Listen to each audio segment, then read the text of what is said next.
Hey, I'm Sheena Shuey.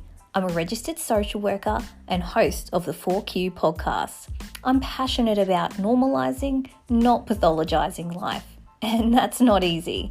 So each episode, I have amazing guests on to share the messy, beautiful ups and downs of life in 4 key questions with tips and tricks along the way.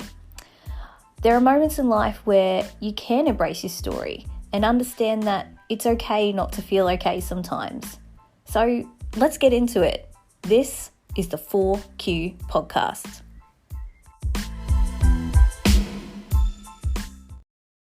Doing this one activity is going to up your game in mindset, relationships, and life. Have you guessed what it is? Well, it's funny. It's so important that it even has its own label and its own heading. So it's reflection. Now, before you go, reflection, that's so lame and so boring and so simple. There's a difference between this. So first of all, let's get to it. The one thing that is going to help your relationships, mindset, and life is reflection. It is so important because there are just so many reasons, but it's important because it helps give space, it helps us evaluate what's working and what's not. It helps us to get in touch with ourselves and our inner self and our gut and our intuition. And it helps us know when we're on the right path and when we're not. Otherwise, we're just blindly getting ahead of life. Reflection is the one tool that helps you be in charge of your life as opposed to your life be in charge of you. Now, let's get on to the second heading, which is redefine, as you know. So the second question about redefining, I want to explain the difference between reflecting and reflecting with purpose. Now, reflecting on its own is sometimes can be not so good. So sometimes in psychology and social work, we use this term called rumination. And rumination is actually that negative thing that can happen where people just keep replaying things over and over in their mind of things they've said, things they've done, things that make them not feel good. Now, that is not a great reflection. Just thinking about things that have happened and everything that went wrong. There's no purpose behind it and there's no framework around that. So what happens is your mind just goes to not so good spaces, and it's often based on fear or based on parts of ourselves that we haven't healed. So for example, something that I've struggled with at times in my life is social anxiety and just feeling like, you know, people have this core beliefs and just things around not belonging, or perhaps people not really engaging with me or liking me or whatever. There's insecurities there. And so when I'm not in a good space, it's easy for me to reflect on things and try to pick up on little minute sort of things that have happened that can confirm that for me. Now, that is not helpful. And the other thing that happens when we keep reflecting on things over and over in a negative way is we actually create neural pathways that create what we call neural loops, which is like, imagine a really dug out track of dirt that you're in your car and you just can't get out of. It's like that rut that your car, once it's in it, it's really tricky to get out of it. Like you need help, you need somebody to winch you out, but to get you out is tricky. When we ruminate, that's what happens. So this is why reflecting with purpose is so important. And it's going to up your game. So let's go to the redesign. Now, for those of you who are wanting these resources that I'm about to talk about, they are in our free resource library. So check that out on the website. But basically, the best way to reflect is to have purpose behind it. And it depends on what you're reflecting on. So if you're reflecting on work, that's going to be a different reflection to if you're reflecting on your mindset or your relationship or your parenting. So reflect when you reflect, you have to figure out what you're reflecting on. So for mindset, for your in and when I say mindset, it's like your personal growth. There's four key areas in life that are like the four legs of the table. When one of them is short or when one of them's not quite right, the table's off balance. So it's biological, psychological, social, and spiritual. Now, I'm not going to break that down again because I've got so many resources that break that down, and that can be for another episode. I might break it down again in another episode, but you need to make sure, like, biologically, how's your sleep, eating, exercise, and there's a whole bunch of other things on top of that. Psychologically, how have I been with my mood, with my mindset, things like that. Socially, have I been connecting okay? How is my workplace? How is my friendship circles? How am I feeling about my relationships with friends and family? And then spiritually, when I say this, I mean spiritually or culturally.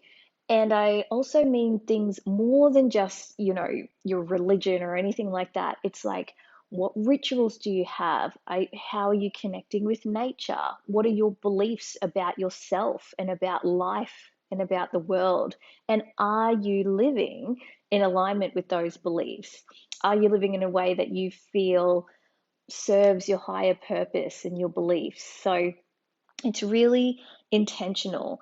In terms of your relationship, again, we cover this in our Heart and Soul formula, which is our Heart and Soul Reset, which is our relationship course. But again, in relationships, there's four key areas. So your cause, which is CORES, but your core, which is what's our value, what's our purpose, what's our mission as a couple, which a lot of people don't think about, but that is important because that is actually going to be different than your individual, values and purpose. That as a couple, what are we working towards? Your cares. So, what are your short, medium, long term goals as a couple? And my partner has a goal in this. So, this year, I'm supporting him or her in this area. As a couple, we are both working towards this goal or that goal. It's being clear on the cares. What do you care about? What do I care about? What do we care about as a couple? And how are we supporting each other? Have in this last month, have we supported each other with our goals? Yes or no? It's being purposeful.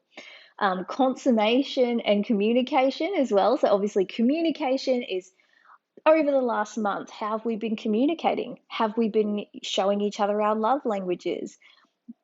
Did you notice that bid for connection that I gave you? Did you notice when I tried to speak your love language, even though it was super unnatural for me? It's checking in on that. And then consummation is just the intimacy, like how are we feeling about our intimacy? One partner might be thinking we've got great sex and we've been having so much sex, and the other partner feels like, well, I'm not feeling that. I'm not orgasming as much as you are.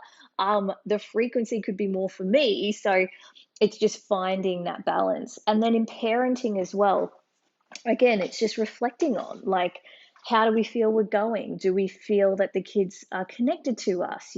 Do we feel that we're heading in the right direction as parents? And when you join our membership or you do any of our courses, we really lay this foundation out. It's kind of like, sometimes it's hard to reflect when you don't know what the goalpost is. So, if you've never baked a cake before, and then you're like, do you bake good cakes? You bake a cake and you go to, compare it. If you've never eaten that cake or tasted that cake, you don't know what you're working towards or what to compare it to. So that's why doing our courses and joining our membership, or like just using our free reflection tools to figure out initially what's important, and then from there reflecting on if you're aligning with that, is so important. So I hope that analogy makes sense. And then finally, you know in the realign, so how do we keep on track with this habit? I throughout my courses and my membership, and myself, like I have so many reminders, whether it's on calendars, on phones, on like post-it notes, like so many reminders. But what I will say is that come up with a reflection frequency that feels good for you and do that. So you know, for your mindset and your individual self, that might be something you do weekly. That's like a habit that you get into every week. I'm going to reflect on how my week was, how I felt, how I'm going, because that way I know what to focus on next week. That is going to up your game because you'll never let an area slip. This is another reason why reflection is so important, because you don't let an area slip. If you use the analogy of a business, if you never check the profit and loss reports and you never check the profit margins, and then 12 months down the track you're like, oh my gosh, we're bankrupt. If you checked in every month and noticed that slip, you would have done something about it and you wouldn't have ended up bankrupt. 100% the same thing with your mindset. If you've got to check in on those four key areas, if you're slipping on your beliefs, or you're slipping on your social life, or you're slipping on, your exercise and your eating and your sleeping, you'll pick that up. You're not going to go 6 months and end up burnt out because you'll pick that up early. So realign, I think, for personal development once a week until you sort of get into the habit of just naturally checking in with yourself. So it becomes a habit that you naturally just tune into yourself. So that's that. Relationships, again, it's sort of where you're at. Some couples would really benefit from, again, connecting once a week. Other couples, if they've been doing it for a while, they can push back to fortnightly, monthly. And then again with parenting can be interesting because it can move fast, it can move slow, school holidays, school semesters, all of that can throw things into the mix. So parenting is really individualized. Like some parents, if they're really struggling with the parenting stuff, once a week, even a couple of times a week might be helpful. But then some parents who might have kids who are a little bit older, so maybe not small children, but primary school age or whatever, and they're in school and things are going well, again, once a month, even once every 2 months can be quite helpful, because parenting doesn't quite move as fast as relationships and your mindset does. So that's what I would say. So let me know, share with me if this has been helpful, but I can guarantee this one tool, which seems so easy and seems so obvious, I guarantee it's purposeful and it's helpful. And I just want to add one little note to that, is that if you do this, make it a ritual, make it a ceremony for yourself. So that mindset, if you're checking in with yourself once a week, have like some ceremonial cacao or cook, however you want to say it. Some people say it differently. I'm saying it cacao. Have some ceremonial cacao, or have like a special tea that you drink at that time. Maybe you meditate. Maybe you do some oracle cards. Maybe you sit outside with just a nice cup of tea or even a nice glass of wine and just really tune in. I usually don't recommend alcohol because I feel like it's harder to tune into your mind and your heart and your soul and your spirit when you're a little bit in, like sort of enhanced or disinhibited, however you want to say it. But make it a ritual, because rituals is something that we all miss in our modern lifestyles. So make it something special. Same again with your relationships when you're checking in, like make it so that you have it over dessert, or you have it you know like make it romantic somehow, or do something like I've just mentioned to make it like a big ritual. So and a normal thing that in years to come, this is what we always do. And you're going to be that couple where people are like, how do you keep the spark alive after 10 years, 20 years, 30 years? And you can be like, well, it's not that hard. We just check in with each other once a week. And people are going to be like, oh, the magic is reflection. And you're going to be like, yep, Sheena told me so.